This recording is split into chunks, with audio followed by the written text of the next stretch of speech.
Presiden Amerika Serikat Donald Trump kembali menebar ultimatum keras kepada Iran dengan membuka peluang agresi militer baru jika kesepakatan nuklir gagal tercapai. Namun Tehran tidak tinggal diam. Menteri Luar Negeri Iran Abbas Araghchi menegaskan semakin besar tekanan dan ancaman yang dilontarkan Trump, maka semakin besar pula kegagalan yang akan dihadapi oleh Amerika Serikat.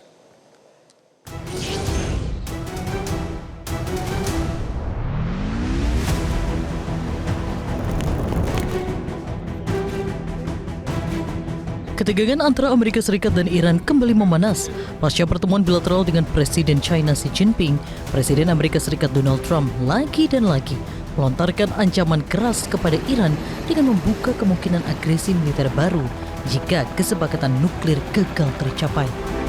Meski tak menjelaskan secara rinci kemungkinan operasi militer lanjutan seperti apa yang akan dilakukan, namun Trump membuka opsi pemboman terhadap fasilitas strategis Iran apabila jalur diplomasi menemui jalan buntu. On Iran, Mr. President, just to be clear, I mean, what's next? Is the threat of the bombing starting again? How realistic is that? I don't want to say that. I mean, I'd like to tell you. I'd like to say on a certain hour, on a certain day, the bombing is going to start. I don't want to say that. I can only say that Iran, I can say this with very, very strong conviction, Iran will never have a nuclear weapon. Not going to happen. Pekan lalu, Trump juga mengancam Teheran dengan istilah One Big Blow yang diduga senjata nuklir untuk menekan Iran. Rangkaian ancaman ini semakin menunjukkan tanda-tanda frustasi atas kegagalannya menaklukkan Iran. We blew them away. They trifled. I call that a trifle. I'll let you know when there's no ceasefire. You won't have to know. If there's no ceasefire, you're not going to have to know. You're just going to have to look at one big blow coming out of Iran. And they better sign their agreement fast. Menteri Luar Negeri Iran Abbas Araghchi justru menantang balik Trump dan menegaskan Iran tidak akan pernah tunduk pada tekanan maupun ancaman Amerika Serikat. Menurutnya, ancaman terhadap Iran bukan hal baru dan selama ini Amerika Serikat gagal memaksa Teheran menyerah. Bahkan Araghchi menegaskan semakin besar tekanan dan ancaman yang dilontarkan Trump, maka semakin besar pula kegagalan yang akan dihadapi Amerika Serikat.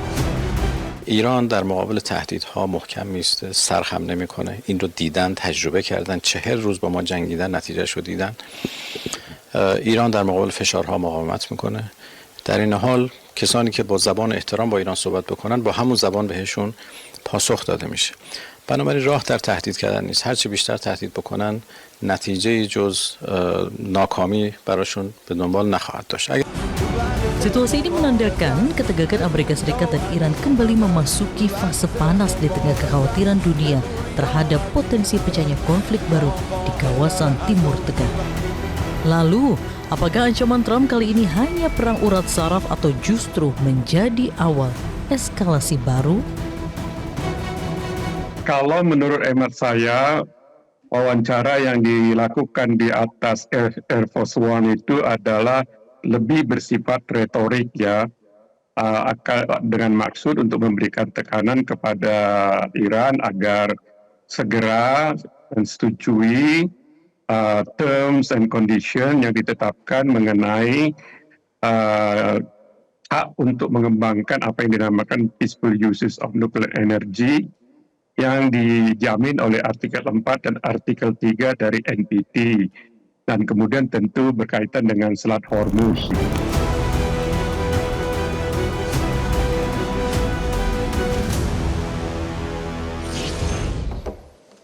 Pemirsa, di tengah bolak-baliknya proposal yang berisi poin negosiasi dalam upaya diplomasi antara Iran dan Amerika Serikat, Presiden Trump kembali mengeluarkan pernyataan yang bernada ancaman untuk Iran saat ditanya reporter di pesawat Air Force One. Kita akan membahasnya dengan peneliti senior Indo Strategic Pacific Intelligence, Aisyah Kusuma Sumantri. Mbak Aisyah, selamat malam, apa kabar? Selamat malam, Mas Iqbal, kabar baik. Jadi Mbak Aisyah, yang terakhir ada lagi-lagi ada ancaman yang dikeluarkan oleh Trump ya setelah mengupload foto AI di Truth Socialnya dengan caption "The Calm Before the Storm." kemudian juga ada pernyataan yang bernada ancaman soal kemungkinan kalau misalnya ada pengeboman juga bahkan sudah ditentukan bisa saja ada jamnya, kapannya, di mana. Di sisi lain Iran ini juga sudah mulai menyatakan soal mekanisme memungut biaya di Selat Hormuz. Nah, kalau kita berbicara upaya diplomasi, Mbak Aisyah, ini banyak yang bilang ini seperti di limbo ya, tengah berputar-putar meskipun upaya ini diusahakan oleh banyak pihak. Nah, kalau kita melihat juga pengaruh dari pertemuan Trump dengan Xi Jinping kemarin, ada yang menyebut itu hanya pageantry atau signal saja, tidak ada kesepakatan atau major breakthrough yang dihasilkan. Anda melihat sejauh mana ini upaya diplomasi berhasil dengan dinamika yang ada terakhir, Mbak Aisyah? Baik, terima kasih Mas Iqbal. Ini cukup menarik karena keadaannya menjadi semakin kompleks di kawasan di Timur Tengah ya, khususnya kalau kita bicara tentang pengaturan Selat Hormuz. Pertama kita melihat bahwa baik Amerika Serikat dan Iran saat ini tengah terjebak di dalam yang namanya adalah spiral of escalation. Keduanya sulit untuk bisa menghentikan ya sifat-sifat yang kemudian hostile terhadap satu sama lain karena mereka merasa bahwa ketika mereka mengalah ya, maka pihak lain akan mendominasi. Oleh karena itu ya yang dilakukan oleh keduanya itu adalah menaiki tangga eskalasi. Meskipun ya kita terlihat bahwa ada upaya-upaya dari pihak-pihak ketiga untuk bisa mendamaikan Amerika Serikat dan Iran untuk mencapai konsesi yang mendamaikan. Nah, tetapi di sisi lain kita lihat sebenarnya dari beberapa minggu yang lalu ini sudah ada upaya-upaya untuk kemudian bisa mencapai kemudian kesepakatan dengan negara-negara besar. Kita lihat bahwa Arab sendiri ini kemudian melakukan yang namanya shuttle diplomasi, baik itu kepada Oman, kepada Pakistan, lalu kemudian kita tahu kepada Rusia dan sekarang terakhir kepada Cina. Ya, saya kira ini bisa dilihat sebagai beberapa hal. Yang pertama adalah Iran memberikan signal kepada dunia internasional bahwa Iran ini sebenarnya tidak sendirian dan dia masih memiliki aliansi yang bisa mendukung Iran. Terlihat dari bagaimana kemudian setelah kunjungan tersebut, pernyataan dari Presiden Putin dan juga Xi Jinping ini menunjukkan bahwa baik Iran lalu kemudian Rusia maupun China ini berkomitmen sebenarnya untuk bisa menghentikan peperangannya. Tetapi tentu saja dengan narasi-narasi yang lebih dekat kepada Iran gitu ya. Nah, di sisi lain sebenarnya yang kedua dari Iran sendiri mereka sebenarnya khawatir ada sebenarnya pendapat bahwa baik Rusia maupun China ini masih memiliki sisi yang pragmatis.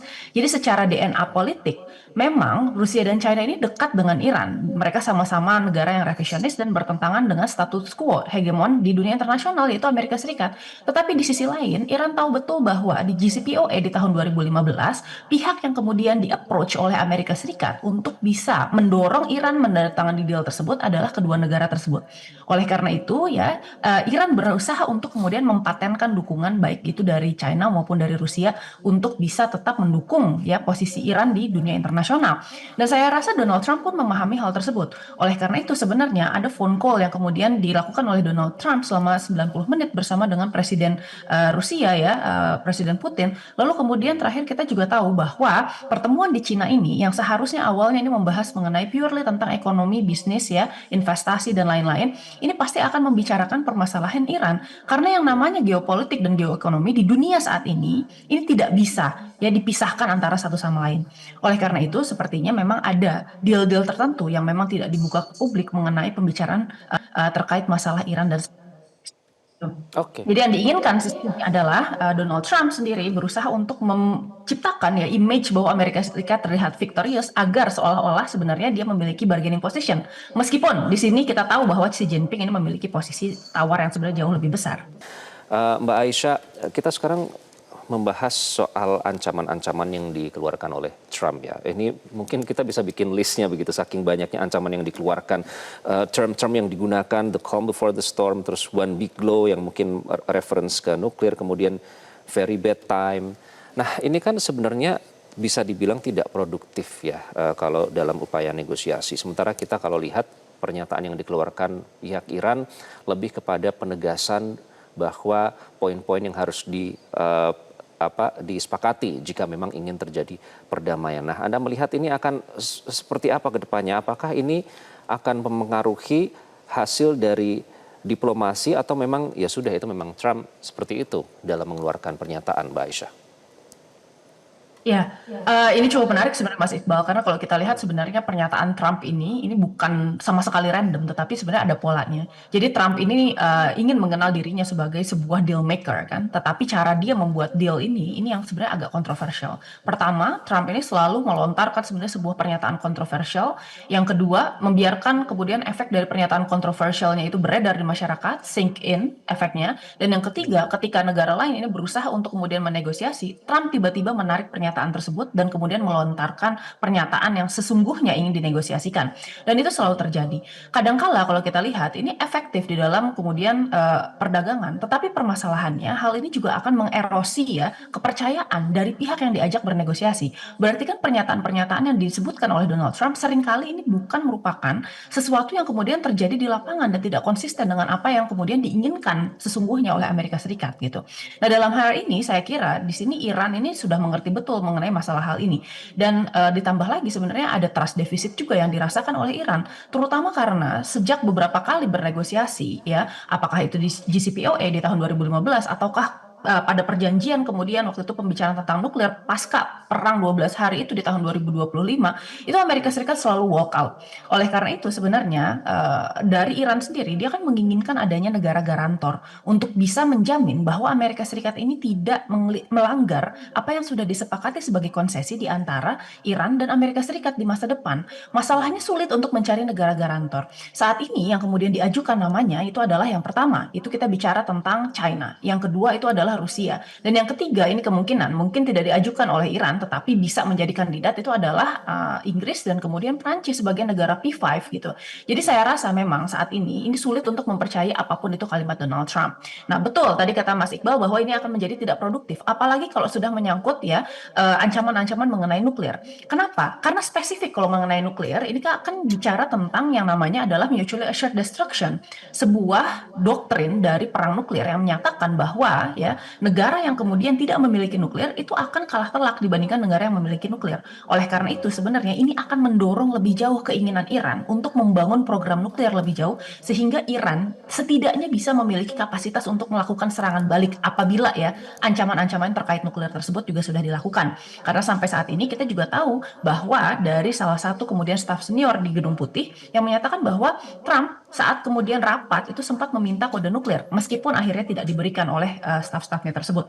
Jadi kita lihat sebenarnya di sini ada bahaya-bahaya yang ingin diatasi oleh Iran. Jadi betul dari saat ini saya kira yang perlu dilakukan oleh kedua negara ini adalah melakukan ceasefire yang bisa diaplikasikan dengan baik dan kemudian diimplementasikan oleh kedua negara ya. Dan ini di sini kita lihat bahwa sepertinya Inggris, Jerman dan kemudian Prancis yang sudah mulai mengirimkan kapal perangnya ini ingin kemudian berkontribusi dalam pelaksanaan ceasefire di kawasan Selat Hormuz dan kawasan Teluk Oman. Lalu kemudian kita juga bisa melihat bahwa di sini ya negara-negara tersebut itu harus melakukan yang namanya adalah confidence building measure atau pertukaran informasi untuk bisa mencapai sebuah kesepakatan dan pembangunan kepercayaan.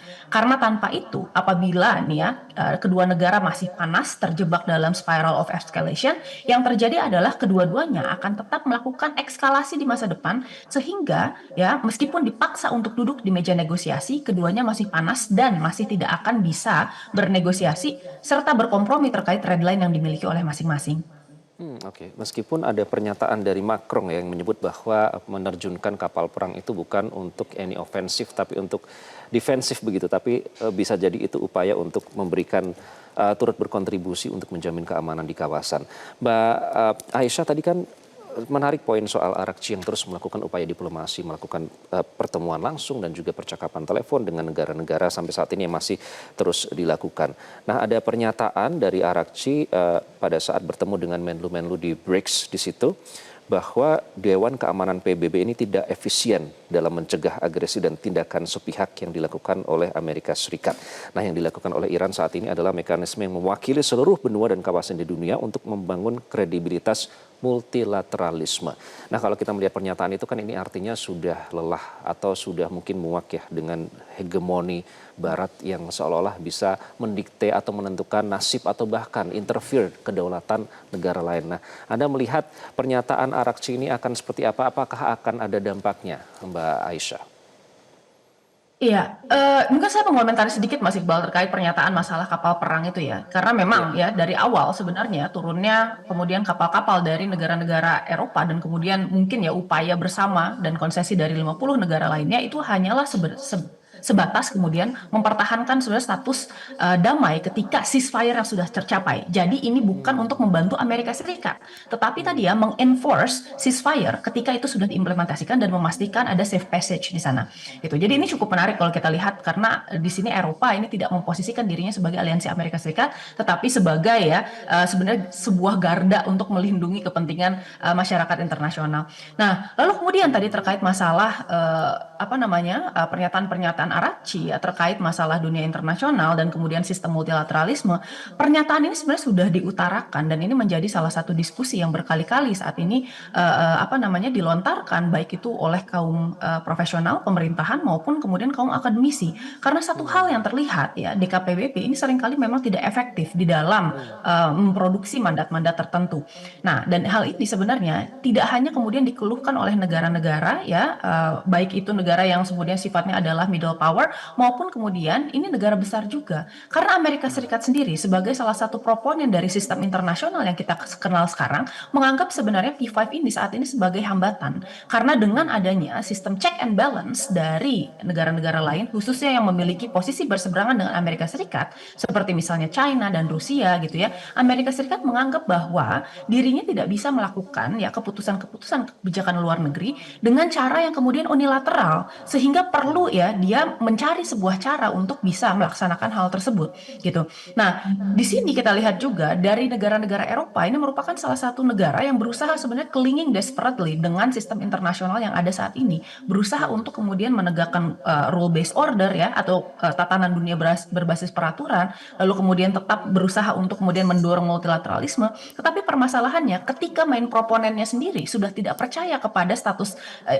sistem internasional tersebut, ini akan menjadi sulit untuk dijalankan. Dan saya rasa sebenarnya concern yang dikatakan oleh Aracci juga itu sebenarnya menjadi salah satu concern yang dipikirkan oleh seluruh negara di dunia mengenai bagaimana ada 5 negara yang kuat di dunia ya, pemenang Perang Dunia Kedua, termasuk di antaranya adalah China, Rusia, Amerika Serikat, Inggris dan Prancis. Ini memegang kemudian keputusan atas seluruh seluruh kemudian decision gitu terkait kemudian keamanan internasional dan ini menjadi salah satu yang mandek gitu ya. Dan ini juga menjadi perihal kenapa kemudian Israel ya yang melakukan berbagai macam pelanggaran kemanusiaan gitu dan kemudian melakukan berbagai macam kejahatan kemanusiaan ini bisa lolos dari sistem internasional dan hukum internasional yang harusnya mengikat gitu ya.